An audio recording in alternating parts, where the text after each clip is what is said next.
I have started.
Good evening, everyone. Good evening and welcome to our first installment in the HSE Pride series. I am Nataki Pettigrew, Chief Equity and Inclusion Officer for Hamilton Southeastern Schools. I want to first thank each of you for participating in our webinar this evening. We have an amazing panel of experts to guide us through our discussion. Prior to the start of the webinar, we shared our community protocols with each of you. We would like to remind our viewers to participate to the fullest of your ability. Please ask questions in the Q&A box if comfortable. Share your experience. The goal is to gain a deeper understanding of the issues facing many of our LGBTQ families. Our community growth depends on the inclusion of every student. To that end, we remind our viewers to be respectful of the perspectives of others. It is an ever-present challenge to ensure that we are doing everything possible for equity to live and thrive in our district. Our time this evening is based on our belief that equity and inclusion should be normalized in our schools. So that said, the purpose of this speaker series today is actually simple. We are focusing on our LGBTQ students as we promote awareness, as we promote advocacy, allyship, acceptance, and well-being. So let's introduce our panelists and begin our discussion. As I stated, my name is Nataki Pettigrew, Chief Equity and Inclusion Officer, and I am thrilled to be here as we advocate for all students.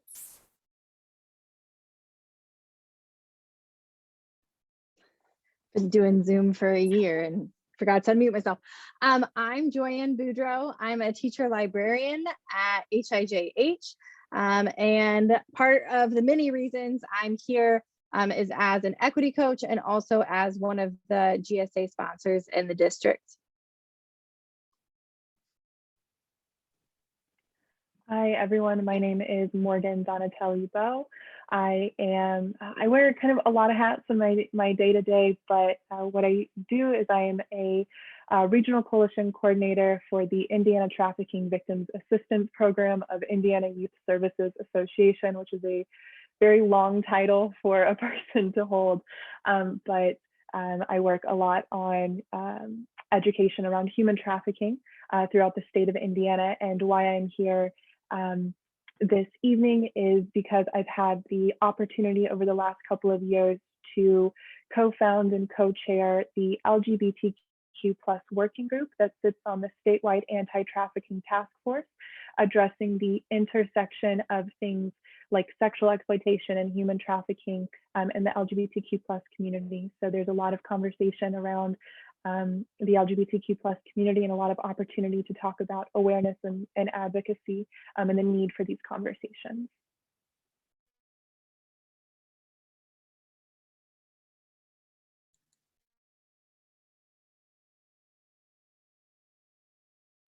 If we can have Ms. Shauna Holder introduce herself.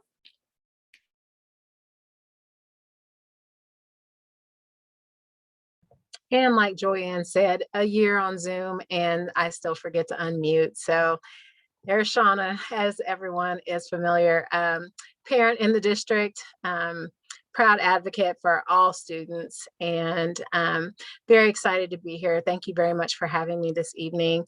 My professional life, I've been a nurse in the field of HIV, STD, and viral hepatitis. I currently work for the state of Indiana as their in-house nurse consultant, basically, in the division of HIV, STD, and viral hepatitis, and have worked with marginalized populations for over 20 years.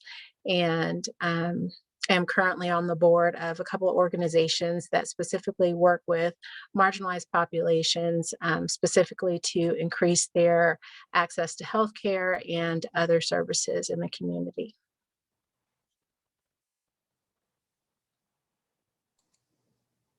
My name is Kristen Ludiker-Siebert. I am the Hamilton County System of Care Coordinator as well as an officer on the Q+ Indiana Council, which is a statewide council that works toward education and advocacy regarding the LGBTQ+ community. I sit on a lot of other things as well. With Morgan down there on the ITMAP LGBTQIA working board. I sit there with Morgan. There are different consortiums and groups throughout the county that I am a part of as well. So that is me. And I'm here tonight as a mother, as a community social worker, as someone who has been in advocacy since my college days. So for a while now. And hi, I'm Emma Vosky. I use she, her, hers pronouns. And I have spent most of my life being an attorney, doing business litigation and advocacy as my side passion. And now I get to make it my full time. So I am the executive director of Gender Nexus, which provides services, support, resources, and community for the trans non-binary community. Also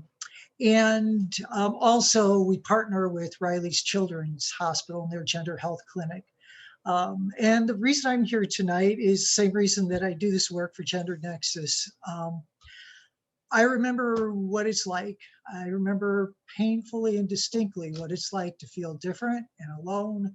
And to the extent that I can do whatever is possible so nobody else has to feel that, that's why I'm here and here tonight. Awesome. Thank you so much for your introductions. So we're going to go ahead and get started. So, and I'm just going to address this quick question to Kristen.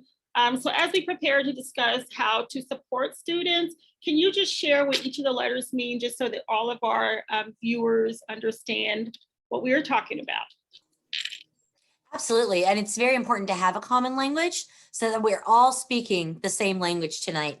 So if we are simply going to go over LGBTQ and plus, so LGBTQ is an umbrella term. There are people who, there are many different initialisms. Some people use other ones, but in this case, lesbian, gay, bisexual, transgender, and queer. So lesbian, women who are primarily attracted to other women. Gay is experiencing attraction primarily to someone of the same gender, but most often than not, that is used for men attracted to other men. B, bisexual. So someone who experiences attraction to men and women. And I actually prefer to expand that and say all genders, because in this case, saying men and women makes it way too binary. And that's what we're trying to get away from. T, transgender, so gender description for someone who's sex assigned at birth and gender identity do not correspond. And I'm sure this will be said later tonight, but please always remember that transgender is not a goal. It's not, you have to do X, Y, and Z. But those who transgender folks live in all sorts of different ways. And if that is their identity, then that is their identity. So there is no specific rule or box that one person has to be in to consider themselves part of the transgender community. And then finally, Q is queer. Can also be used for questioning, but queer is an umbrella term used to describe individuals who don't identify as straight or cisgender, but maybe don't like the other terms as well. I know of a young person who is bisexual, but identifies as queer because they feel the term bisexual has too much stigma. But if you talk to older lesbians, for example, they are lesbians. They do not prefer the term queer. So there's a lot of stuff across that age gap as well. So and then the plus would just be anyone else, any other person who identifies as that non-normative sexuality or gender. So something, not within the binary. And there are so many other things that we could just add all kinds of letters. So if we just stop tonight at the plus, we'll know that that includes everyone else. Okay, so let's talk very quickly. what are some of the key barriers and challenges for LGBTQ students, you know, both in school and out of school? And I'm going to ask Morgan to answer that, followed by Shauna. And then if there are any other comments, feel free to chime in. Absolutely, thank you. So I am going to throw a couple of statistics out because I don't want to talk in numbers, but I do think it's important to understand the impact of this conversation. So if I really had to break down two key barriers, the first would be feeling safe, and the second would be feeling valid or be feeling seen. So when we talk about a barrier or a challenge in and out of the school, and let's talk specifically in the school for a moment, feeling safe is huge, and more so feeling unsafe, and the impact that has.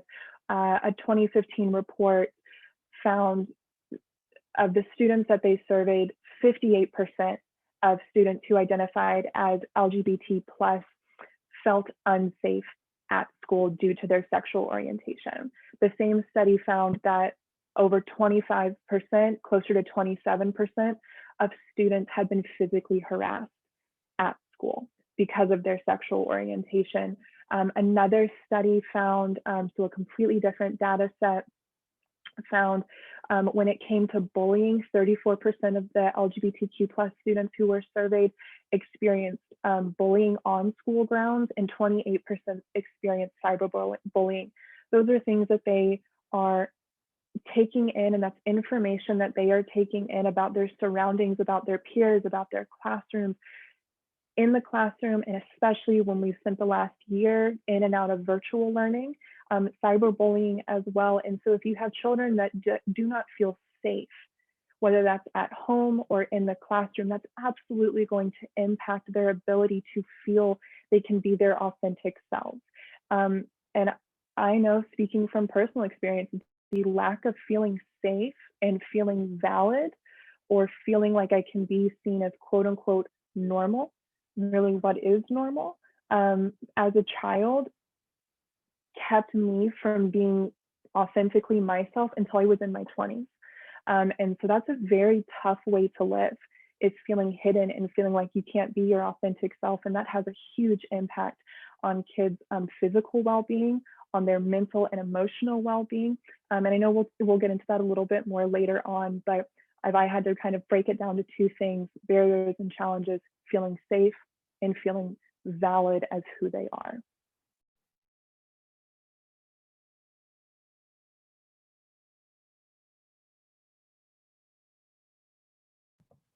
Sorry, muting and unmuting again. I would tag on to what Morgan said. Those challenges don't end with the school age child. That carries on into the college age student, the young adult, and it continues until there is some reckoning. There's a lot of times therapy to allow that person to reconcile. What are those challenges? What was the programming that went on in that home of origin, or the home that finally accepted the child and allowed them to continue developing? What did that look like in the workplace? What did that look like in the educational setting? What was the process for deprogramming to allow them to flourish and become the adult? And that's not necessarily just the LGBTQ child. That's the child that is verbally abused, physically abused, sexually abused. Lots of mental health issues that our children are suffering, especially as they are not able to attend school in the ways that they normally would during this pandemic, and seek out those supports that they would have at school. But to focus back on our students that we're focusing on tonight, the supports for our students that are experiencing barriers and challenges, what we have had shared with us is that they will encounter, any number of barriers in any type of social support that they seek out. You're different. You look different. You act different. You are spoken down to. You are challenged at every corner. And if you can just imagine being berated just from the door. So we talk a lot about racism. Imagine being identified for your sexual choice or your sexual preference or your gender identity. And this is just constant. And it's from the moment that you recognize it. And we know that children as young as 5 and 6 now notice that they feel different from their peers. And this continues on into adulthood. So those key barriers, safety, being recognized as an individual, validity. Safety is the undergirdment for so many of our other developmental milestones. If we don't feel safe, then we can't achieve normal human development. So we're talking about not being able to reach our potential as individuals. I'd like to add just a short thing to all of that, Nataki, if you don't mind. In thinking about those tangible things that we can change as parents, as teachers, and the challenges and barriers that our LGBTQ students do come up against. One that I see is, I'm going to call it inappropriate curiosity based in bias. And that kind of goes into my second one, which is attribution theory, right? So we as humans want to categorize things. We want to identify things, but the attribution theory, we attempt to identify others by giving them characteristics, right? Attributing them characteristics and then looking for confirming evidence. So we have to, as individuals, fight that within ourselves, because that is a barrier that creates a barrier, I should say, that our kids are facing. And then microaggressions is another huge challenge. And I know I'm gonna say it's kind of a newer thing that trainings and whatnot have started to talk about, but microaggressions are those little things that we don't even know that we're doing that can oppress people. In this case, the LGBTQ students. We may say things like, I wonder if that person likes to date girls based on how they look. This is attribution theory, right? These are microaggressions. We may say something. So these are all challenges and barriers that our kids may not even know that they're facing, but they're happening and they're impacting our children and their brains and their development. So these are our changes to make.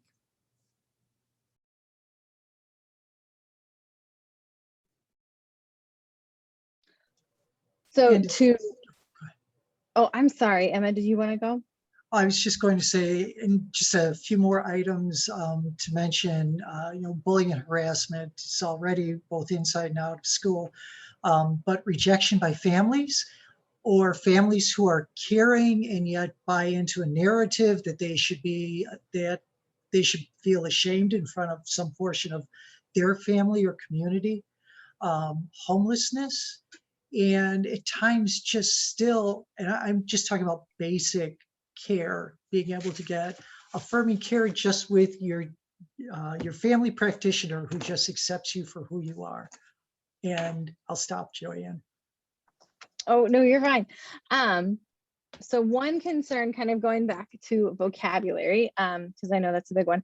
One concern I've heard from teachers who work with younger children specifically is what vocabulary to use to have those conversations with students, because some of our youngest students, like the LGBTQ, while it works great with older kids, it's kind of over the head sometimes of our youngest students.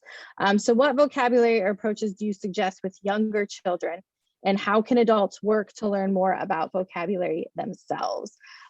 Kristen, I'm going to start this one with you since you got us started with vocabulary, and then anybody else who wants to chime in. Okay, as I thought on this one, I went deep into the weeds when I was figuring out what I wanted to say, and I decided don't go that deep, Kristen. So if we pull it back, gender inclusive language. I really think with littles, it's that simple. Instead of saying, all right, line up on this side of the room if you're a boy and line up on this side of the room if you're a girl, why don't we line up on this side of the room if we like red better than blue, and line up on this side of the room if we like blue better than red? Right? Why instead of saying, good morning, boys and girls, we can say things such as, good morning, everybody. right? So just taking out that binary and that gender exclusion starts to rewire. I feel like I'm talking about the brain all night tonight. Starts to rewire and starts making those different neural connections of, oh, we'll just, instead of saying boys and girls, we'll say everyone. Instead of saying, hello, ladies and gentlemen, thank you for being here tonight, we say, good evening, y'all. Thank you so much for being here, right? So we just make this gender inclusive, and that will set a foundation instead of addressing everything one by one. So that was me getting into the weeds, but then I pulled it back and I said, where does it really start? I really think it starts with gender inclusive language.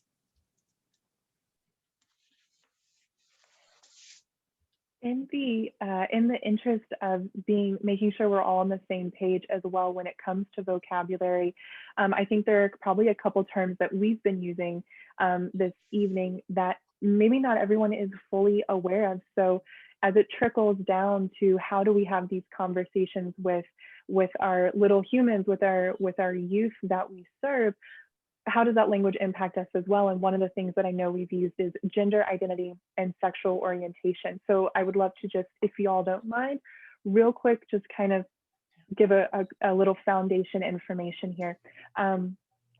Gender identity, when we're talking about someone's gender identity, that is how they identify within sort of the she, her, he, him, they, them, inclusive space. What I mean by that is I identify as a cisgender woman, which means I was assigned female at birth, and I identify as a female, and I have always identified as a female. Therefore, my gender identity is female. For someone who is a transgender individual, the gender that they were assigned at birth does not match who they are. So someone who was assigned male at birth because of the reproductive organs they may have been born with, that does not translate to who they are and how they identify. So that would be a transgender individual, a trans individual.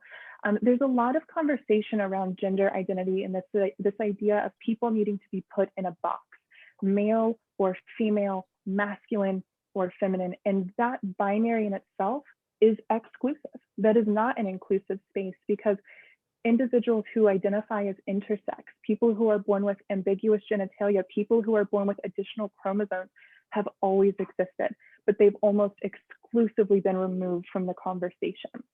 We do not see support groups and healthy conversations around intersex individuals, around gender non-conforming individuals. So I don't want to get too deep in the weeds because I know we have a lot of things we want to talk about tonight, but gender identity, how you identify, she, her, he, him, they, them, and then sexual orientation. And I do want to make sure when it comes to kind of how we identify that, oftentimes people use sort of rotating terms, sexual orientation, sexual preference, sexual choice. I do encourage us to use the term orientation though, for no other reason than terms like choice can make it seem like, or kind of influence this idea that you can choose who you are attracted to.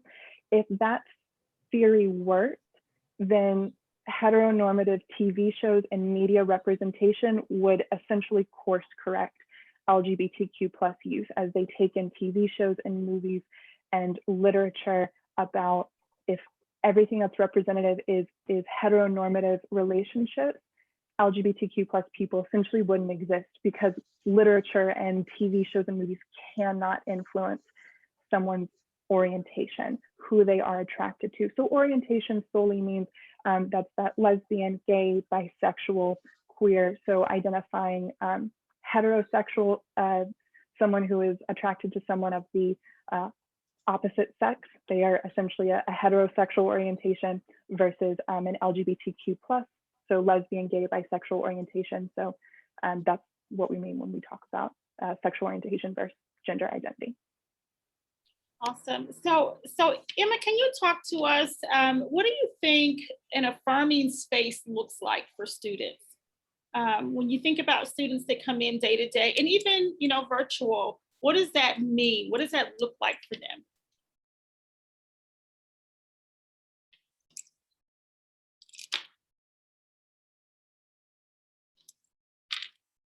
We can't hear you, Emma. Okay, I am the third person now to say after a year of this, you think I'd get it down.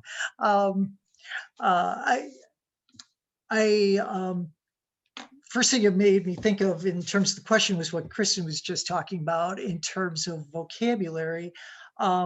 In that it's really more about just keeping everything simple. And one of the things, what an affirming space looks like for a student who happens to be LGBTQ is that they're treated as just another student. They're there, this is their name, this is their pronouns, this is what they want to do. And who they want to play with and what courses they're interested in. And if we could just treat them like every other student, it would be so much simpler. And allowed to have their own experience of life and let that be respected. And that we never out the child. You know, there are all kinds of rules in place already about all the information in your records being confidential. The child is who the child is. The name's chosen, the pronouns are there. And so that's what you go with. And you don't do anything that puts the child at risk by outing them or trying to out somebody or outing somebody because you want to prove how supportive you are. You know, there's just that desire to do that at times. Having clear and direct policies regarding discrimination, bullying, and harassment, and not only clear and direct, but ones that you're actually going to enforce.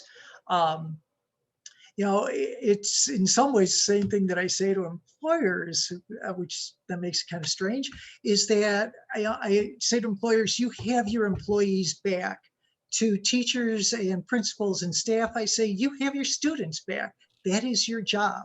And even in terms of enforcing harassment and bullying policies, you don't wait till everything just kind of boils over. You listen, you pay attention. As it starts to percolate, you step in. Don't send the message that it's okay to start pushing the edges of the envelope. You do that, you know, all of us, and kids included. Oh, my kids did. If I let them push the edge of the envelope, they heard that immediately. They were there. They knew how far to take it. Respect a chosen name. Don't be scrupulous and legalistic about. And look, I grew up with a heavy-duty English grammar background, but even I have to say, oh, for crying out loud, what's the big problem with them? And using it as a singular. And the reality is, we all use it as a singular. You know, and there's a classic example that's going around now. You walk in the restaurant, somebody left their phone on your table, and the first thing that you normally would say is, oh my gosh, somebody left their phone on the table. I wonder if they know that it's here. We use it because we're not clear on the identity of that person.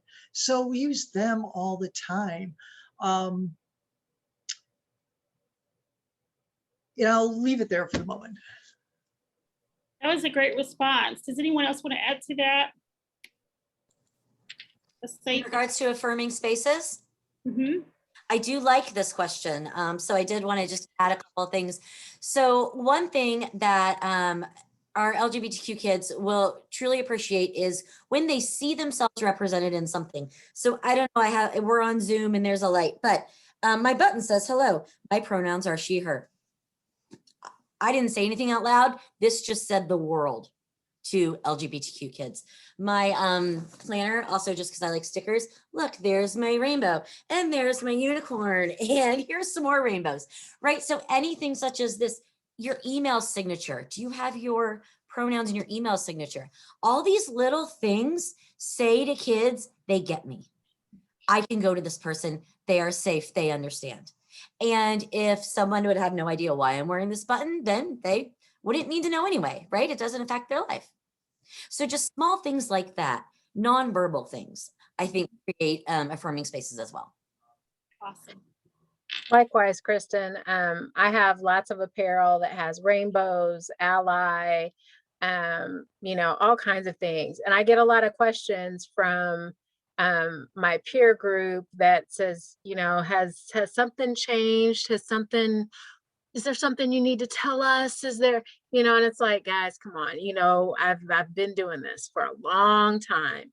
And, it's not anything that needs to be discussed. It's okay. If your parents can't talk, I can.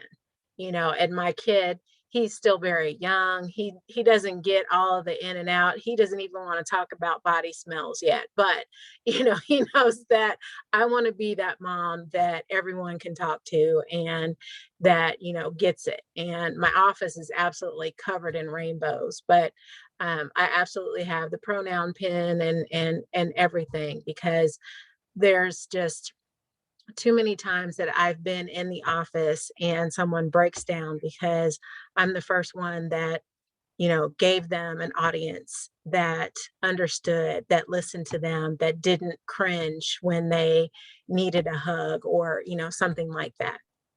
Because for a lot of different reasons, as Emma said, yeah, I know what it's like to not be able to get what I needed at the time. Awesome. Joanne? Okay. Some community or staff members have resisted GSAs, which are, I guess I should probably explain that one. That is Gay Straight Alliance, which is a term that's been around for a really long time, and not all clubs use that term anymore, but it's really just like a school club that is primarily LGBTQ plus students or their allies, and just works to support each other in various ways. GSAs can run in all sorts of ways with different goals, just kind of based by the students, hopefully. But there are sometimes pushback on GSAs from community or staff members, especially at the middle school level. Can you share from your perspective why those groups are vital at the middle school age level or any age level? Morgan, can you start this one off? Absolutely, and thank you. I actually wrote a lot of notes preparing for this question. So this is one I actually really do want to talk about. And I'm going to preface this with, I'm going to get pretty serious here for a moment. I understand a lot of times the discomfort around having these types of groups at such a young age is because this idea of you're pushing an agenda. You're pushing an agenda. It can make people feel uncomfortable. So let's just wait until high school when our youth are at a more appropriate, quote unquote, brain development stage to understand what the importance of these groups are. And to be completely honest with you, children are not going to wait until they hit high school to begin experiencing self-harm thoughts and suicidal ideation. The rate of self-harm and suicidal ideation amongst LGBTQ plus youth is significantly higher than their heterosexual peers when it comes to ideation, when it comes to attempting, when it comes to medical intervention following an attempt of suicide. We're talking significantly higher rates. We know that having one supportive and accepting adult in a child's life can reduce their potential suicide ideation and attempt by 40%. That is a life-changing statistic. One adult in a child's life can essentially potentially keep that child alive. When we are talking about Indiana, 1 in 4 children will be kicked out of their homes when they come out, whether that is they come out by choice, they are forced out, or they are outed by somebody else that they trusted. 1 in 4, that is 25% of children in the state of Indiana will be kicked out of their homes. Who are they going to go to? Because I had friends that got kicked out of their homes and had to couch surf at the mercy of their friends' families for a year. And when we talk about this idea of how, we see these statistics that are completely misconstrued as 1 in 4 people in the United States are LGBTQ plus. No, they're not. LGBTQ plus individuals only make up 3 to 5% of the national population, but homeless youth, LGBTQ plus individuals make up 40% of the homeless youth population nationwide. So when we're talking about having these groups, we're talking about when this child is trying to understand who they are, they need someone in their corner. They need someone, whether that is a friend or a teacher in their life that they know they can go to. Someone, as Shauna said, that can just hug them, that can tell them that they are okay, that they are seen, that they are supported. It's not an agenda. It's not pushing an ideology. It's trying to keep children safe and let them know that they have a valid, like, respected space where they can be themselves. And I know we'll kind of talk later on about faculty and staff involvement, but I can tell you my mom is a teacher at a school, and she has worked very hard to be that sort of supportive faculty member for the students. And when it comes to LGBTQ plus students, she's the one that's going to go to administration. She's the one that's going to stick her neck out and go toe to toe with somebody to say these children deserve to be seen and be supported and represented in their school. So I don't think middle school is too young, back to my initial point, because the things that can happen to children in the time before high school is pretty significant, and we don't want to see that. And I know this is being streamed on Facebook Live. I don't have that open. I don't know what people are saying, but I can tell you I'm a 29-year-old happily married adult. Mean comments don't impact me anymore.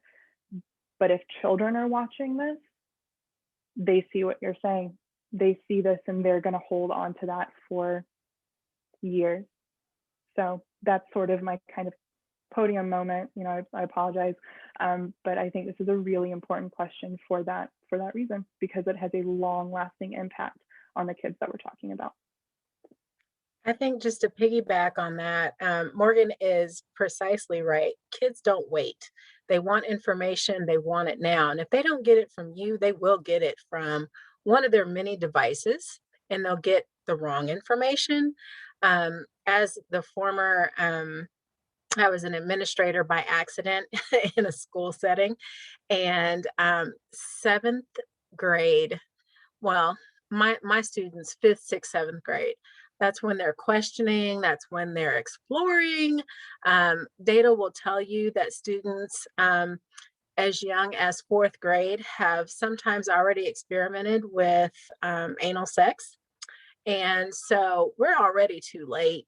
And a lot of times we are so worked up as adults that we are so concerned about what is our response going to be. Kids have very basic questions and they just want an answer. They get an answer that's honest and then they walk away. They wanted the information, that's all they wanted. They didn't want a philosophy, they didn't want a theory, they just wanted an answer and they're moving on. You know, they come back later, they may have another question and then they want an answer and they're moving on. It's not really that complicated, but they want to know that when they come to you, that you will get the information that they're asking you for. You're building rapport, you're building a relationship because for whatever reason, they've chosen to ask you, and you should be honored. You should feel honored. You should respect that they have chosen you to seek out that information and really latch onto that because for whatever reason, you're the chosen person. And I don't know if you've ever felt that from a young person, but I have. And that's how you, it worked to my advantage. That's how I knew about when there was going to be a fight. There was a lot of other stuff that went on in the schools.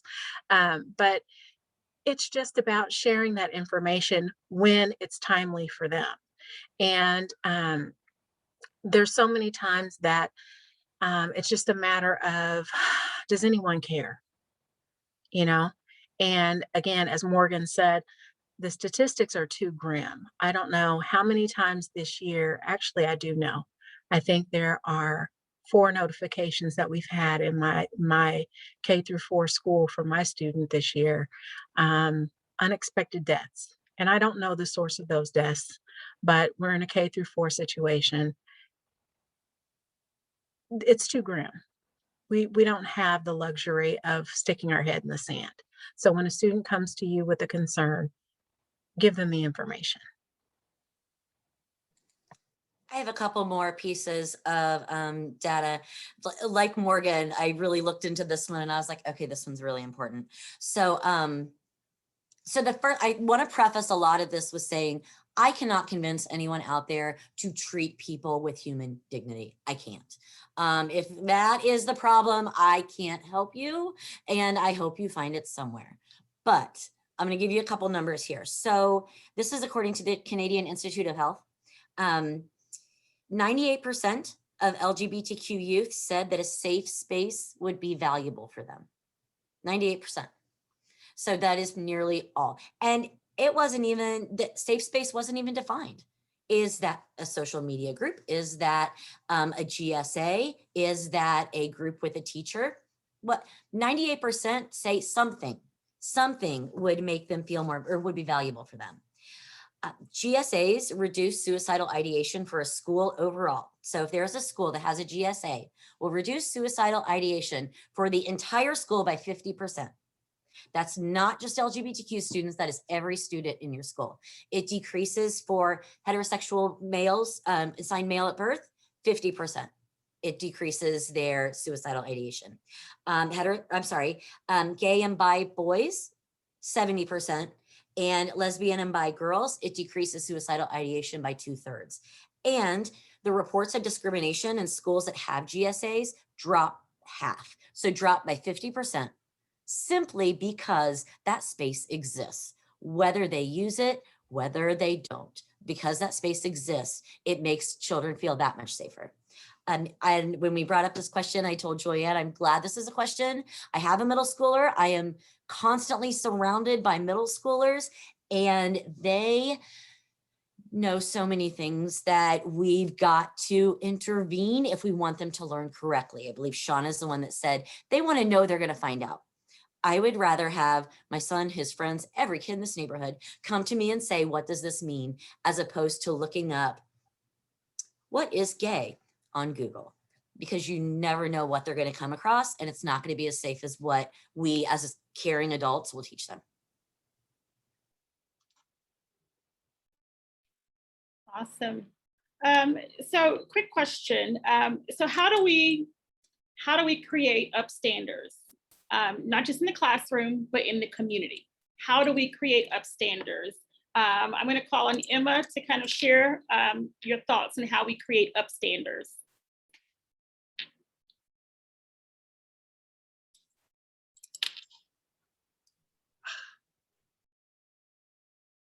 Can't hear you, Emma. There. Okay, finally succeeded unmuting myself. So let's start from here. And it goes back again to something I think that I know I mentioned before. It starts with the administration. If you want the children to learn, you exemplify it. And so you have to be the person to step in, to have somebody's back. It's essential to teach students what it looks like. And there are multiple sites with just wonderful discussions of how you can step in if you don't feel completely safe, how you can be an upstander, taking a step back and being present for the person who is being bullied or harassed, providing them with a certain level of support, not letting the bully feel like he or she or they have an audience. There are ways to step in much more actively and actually just step in and take care of the other person. Just walk away with them out of the situation rather than escalating it, but to step out. And so those are all things that teachers can teach, and then teachers have to do the same thing. Teachers have to be upstanders. They have to listen. They have to step in and de-escalate the situation.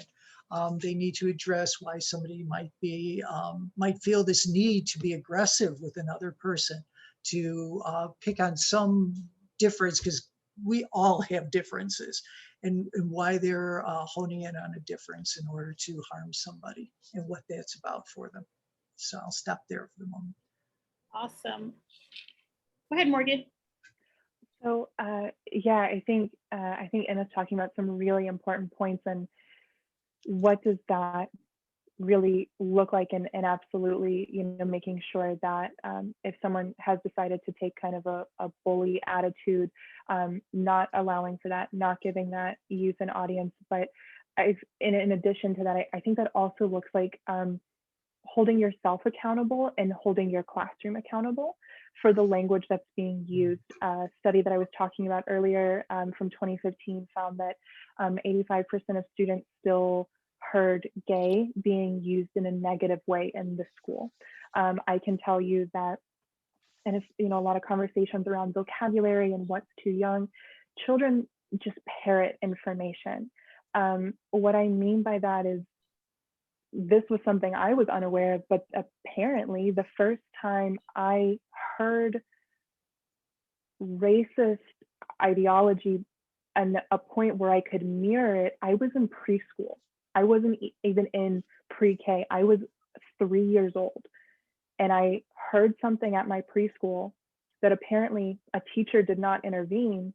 And I went home and I echoed it, and it was everything had to stop. And we had to have my parents had a conversation around racism with me at 3 years old.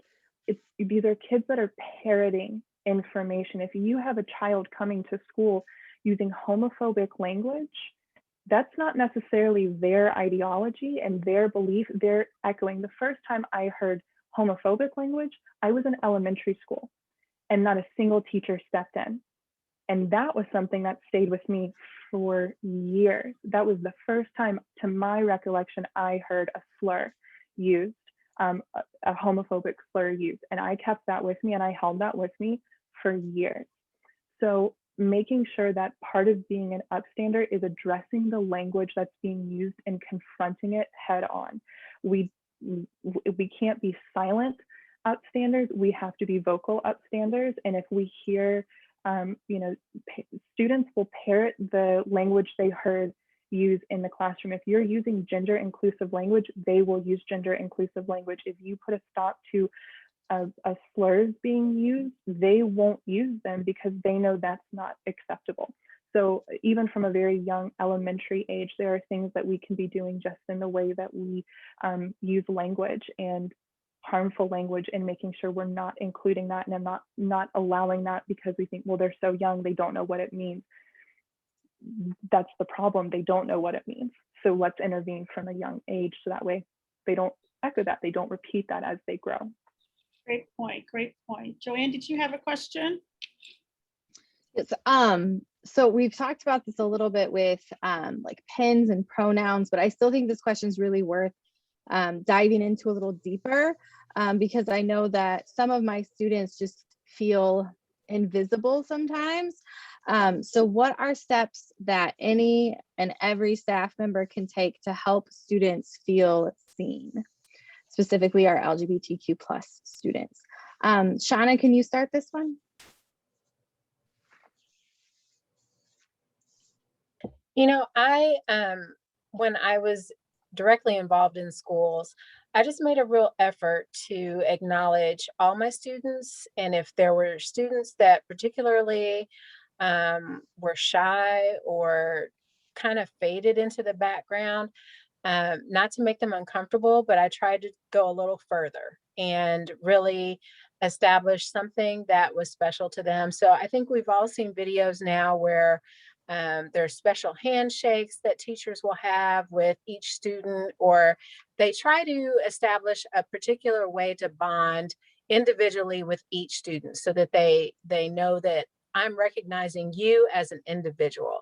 And it's not about, you know, a particular thing necessarily, but really just trying to find something that you have in common and sharing that with them so that they know, I know you like Minecraft, I know you like Roblox, I know you like Marvel Legends, or, you know, whatever that thing is, so that you can have something that they know I know when I see Miss Holder, she's going to ask me about something, or I know weekends are hard. So um, when they come in on Monday, I want to be sure to ask them, what was the best part about your weekend, or just some little touch point so that they know that I do care about them and I want to see them.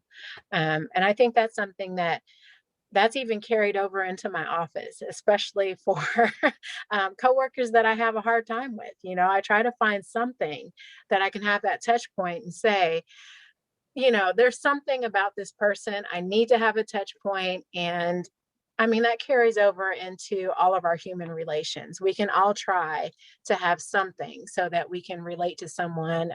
We're not always going to have the best relationships with everyone, but we can all try. And I think that goes a long way with children and even with adults.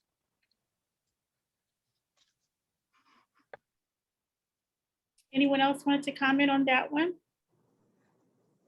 My answer to that one, Joanne, was like an answer of mine before. I really think it does come back to that gender inclusive language, especially with the younger kids.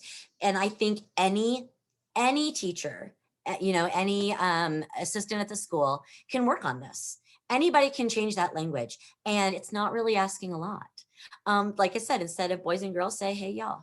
And that says more than we think it does, because we never know when our kids are feeling seen and not feeling seen. But what we do know is when they're not feeling seen, that's when the negative outcomes occur.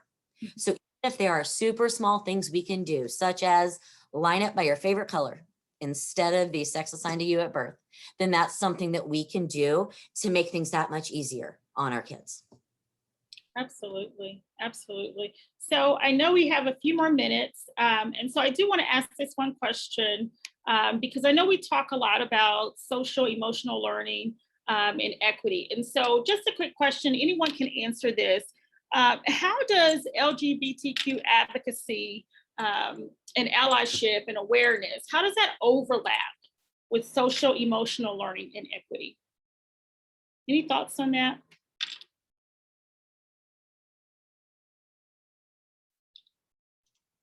Go ahead, Emma. Okay. A few thoughts just in terms of that really being open to other students whose gender expression or orientations might be different. It really takes you kind of back to the basis of social learning. It teaches you that being open to it teaches you that there's a wealth of experiences in the world that are different from yours. It helps you to start to listen and understand and appreciate that there are those many differences. And as you go through that process of recognizing that and taking in the beauty of the whole thing, it teaches you empathy. It helps you become more sensitive to the issues which confront, as you get to know your peers whose experiences might be different, you become more sensitive to the issues that confront them, the struggles that they have to face. And as you become more sensitive to that, it also develops your own sense of equity, that that it's not it's not a level playing field at all. And that there are going to be places where different individuals have different struggles, have different issues, and that they need to be lifted up in those areas so that there is equity. It really is just a whole part of the process. Being open to this really teaches you those lessons that you need for teamwork and collegiality and all of those things that come in the workplace. I think too, a big component of social and emotional learning is we're never too old to learn new things. There oftentimes I find that when we have these conversations around LGBTQ plus equity and inclusion, these are often spaces where adults have never felt like they could ask questions before because they didn't know what they didn't know. Even just understanding what the acronym means and what sexual orientation versus gender identity, this these conversations are just helping us grow as people. And when we look at, especially for faculty and staff members, you are shaping the minds of the next generation. You're spending 30 to 35 hours a week with these young people. Do you want them to be kind people? Do you want them to grow up to be kind and inclusive and equitable people, and have a conviction of right versus wrong, and awareness and advocacy? And even if it's, even if the children in your life are not LGBTQ+, do you want to be the adult in that person's life where if they aren't safe in their own home, can they come to you? Can they come to you and feel seen and valued and supported? And so there's always opportunity for social and emotional growth. And oftentimes the first step is confronting what you don't know. What is additional information that maybe was brought up today that I don't actually know what that means? Can I Google it? Are there additional people that can have kind of more extensive conversations? So the trickle down effect is huge, and just can make a really positive impact with the youth that we work with.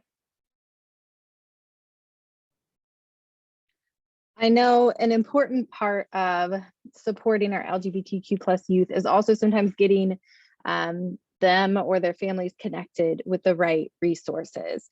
So can you share resources that would be helpful for our students and their families? And Kristen, can you start this one? Resources are my favorite. That's what I do. All right. Yes, if we start locally, I really want to just push our local PFLAGs. So PFLAGs was Parents and Friends of Lesbians and Gays. Now it's just an acronym, and it is bigger than what the original acronym was. Congratulations to PFLAG Fishers, who is now an official PFLAG location. We are no longer a satellite of Indy. So they're meeting virtually, and that is a great place for parents still, or adult friends, people who have questions, who have that, safe space, need that safe space of what do I do now? At the many PFLAG meetings I've been to, there have been many different questions, and it's always such a welcoming environment. So so locally, definitely PFLAG. Locally, Gender Nexus, but I'm gonna let Emma talk all about herself and Gender Nexus. Also Indiana Youth Group, which is down at 38th and Meridian. They are phenomenal. Youth does not stop at 18. I believe they go up to 24. Correct me anyone if I'm wrong, but I believe it goes up to 24. And amazing folks, amazing things. And if you even want to just help them out, I know they take volunteers. My son and some of his friends one day reorganized the clothing closet where youth get to go and dress in the clothing that make them feel like their identity. And if you want to, volunteer down there and help out with that, you sure can. National things that I really like, GLSEN. So follow me here. It's GLSEN. And then it says GLSEN, but you can look that one up. Additionally, and I'm going to put this in the chat, Nataki, I don't know how else we want to get it onto Facebook, but this is the GLSEN the Safe Space Kit, and there's a lot of information in there as well. From the questions people have, how do I? Or how can I? There's a lot of good suggestions in that Safe Space Kit. And then I promise I only have one more. So next Thursday at 3 p.m., the Trevor Project, who you can look them up as well, but the Trevor Project is doing a presentation on LGBTQ youth and today's White House. So what is happening within our federal government and today's White House to help our LGBTQ youth.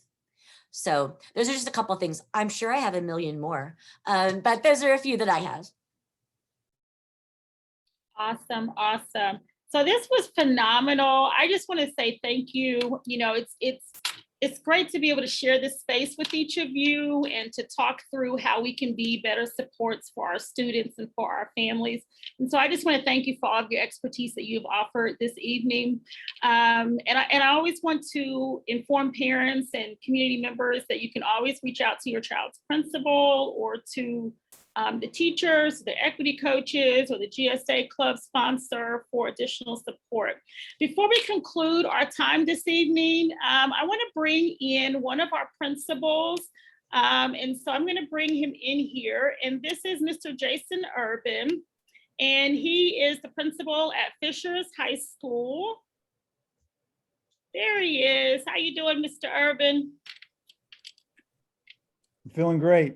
Awesome. It looks like you're still at work. Well, this is a nice, quiet place for me to be. Awesome. Not so quiet at Awesome. home.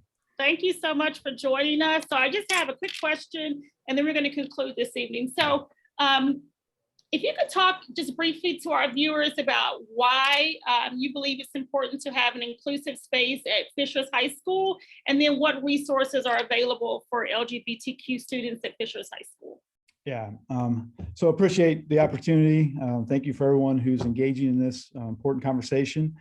You know, you ask the why, I go back to our why. You know, why do we exist? And we're a learning institution, and a learning institution that cares for, you know, each student who walks through our door. And we know that if students, you know, don't feel safe, if students can't be their authentic self, and if students don't feel a sense of belonging, those are barriers that are going to make learning impossible.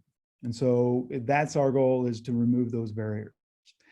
And, you know, you build safe spaces, and the safe spaces are assembled through a variety of different things in the school environment. And, you know, it starts with a strong anti-harassment policy. I do feel like that is something that this district has addressed well, especially over the last couple of years. You got to be able to enforce that policy. And, you know, really in the last couple of years, that's how we started our school year. Just been very explicit about what types of comments, what types of actions will not be tolerated. And we've built a nice restorative piece on the other end of that for the students who do make those bad choices, that they learn the why of that. I think it's assembled too, obviously, through your teachers and your staff and the training that goes along with that. And we've started some training. We had some big plans for this year. Our equity team has developed it, but unfortunately, we've had to pump the brakes a little bit on that. But we're committed to the goal of really helping our staff learn how to be more gender inclusive, how to be upstanders. You know, I think that just goes to the core of people in education. We're here for kids. We're here to learn about kids. I'm excited about some of the, you know, some of the things that COVID has brought us, where we've had opportunities through more individual time, through Zoom, through schedule structures, to work one-on-one with students, and maybe even actually get to know students a little bit better and their stories. And so, you know, one of the things that has been really important in our building, in building safe culture, has just been having a very active GSA. I know the panel has talked about that, but we've got two incredible sponsors, Mrs. Van Laningham, Mrs. Greco. You know, we have about 40 students in the club, and the great leadership.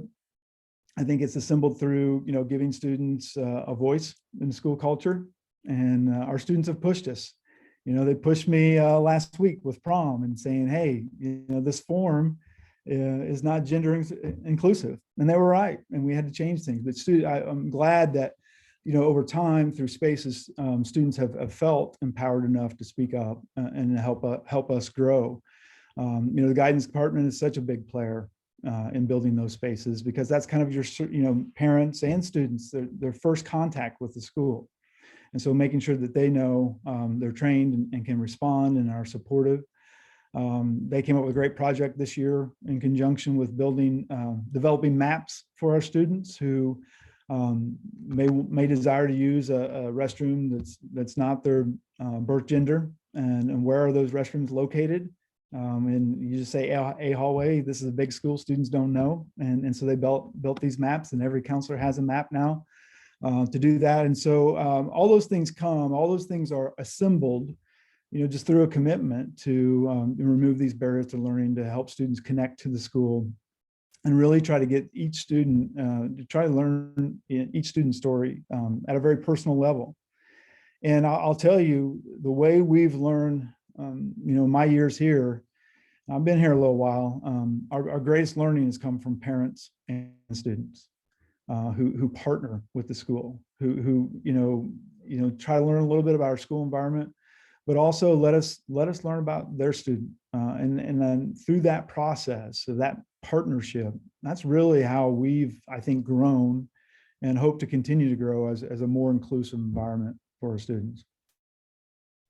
Awesome. Awesome. You know what? Thank you for that, Mr. Urban. That's really important information that you shared. And as always, if there are parents that have concerns, whether it's at Fishers High School or any other school, principals are always available. And again, I want to thank everyone on our panel, and thank you, Mr. Urban, for sharing today. This was such useful information. And so as we come to a close, I do want to remind all of our viewers that tomorrow is National Day of Silence. And when we think about National Day of Silence, it really encourages that awareness piece around bullying and harassment and discrimination that many of our students encounter. And so we just encourage everyone to kind of seek common ground. Let's work to improve the overall experiences of our students. And again, thank you for joining us this evening, and we hope you have a great afternoon. Good night.